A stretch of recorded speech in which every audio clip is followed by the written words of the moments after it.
قافلہ کچھ دنوں بعد مکہ واپس ہوا۔ میسرہ نے کہا، محمد لپک کر خدیجہ کے پاس جاؤ، انہیں کامیابی کی خوشخبری دو۔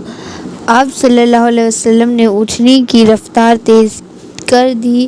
دوپہر ہوتے ہوتے مکہ پہنچ گئے۔ خدیجہ اس وقت بالا خانے میں تھیں، ٹھنڈی ٹھنڈی ہواؤں کے مزے لے رہی تھیں۔ اچانک کیا دیکھتی ہیں کہ ایک اونٹنی پر کوئی سوار ہے اور اونٹنی ریگستان کی تپتی ہوئی ریت پر بھاگی چلی آ رہی ہے، بالکل ہوا سے باتیں کر رہی ہے۔ خدیجہ نے سوار پر نظر جمائی کہ پہچانے کون ہے وہ سوار۔ کچھ اور قریب ہوا، کچھ اور قریب ہوا، دیکھا تو محمد ہیں، ان کے گھر کی طرف بہت تیزی سے بڑھ رہے ہیں۔ دروازے پر پہنچے تو خدیجہ آپ صلی اللہ علیہ وسلم کے سواگت کے لیے وہاں پہلے سے موجود تھیں۔ وہ آپ سے بڑی محبت سے ملیں، خیریت سے واپس آنے پر مبارکباد دی، پھر آپ نے بڑے اچھے اور دلچسپ انداز میں سفر کا پورا حال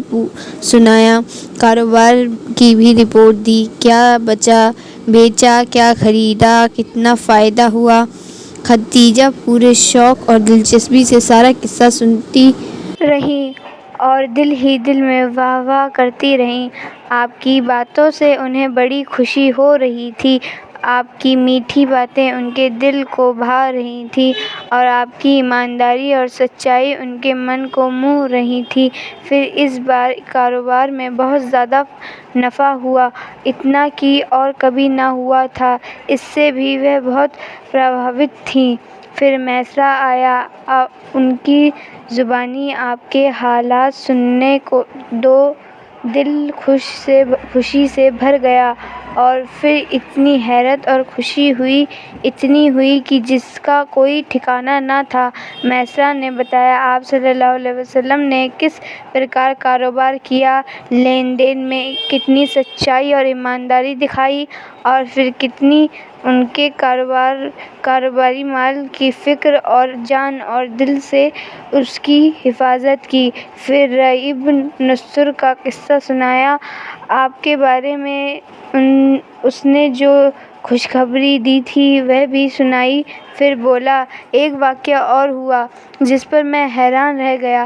سفر سے ہم لوگ واپس ہو رہے تھے، میرے ساتھ 2 اونٹ تھے، دونوں تھک کر جواب دے چکے تھا میں بہت پیچھے، ڈرا ہوا کہیں قافلہ آگے نہ بڑھ جائے اور میں اکیلا رہ جاؤں۔ میں جلدی سے محمد کے پاس گیا اور ان کو سلاما۔ پہلے تو انہوں نے دونوں اونٹوں کے پیر سہلائے، پھر ناکیل ہاتھ میں لی اور ان کو ہکایا۔ اب وہ اس طرح دوڑنے لگے جیسے کچھ ہوا ہی نہ تھا۔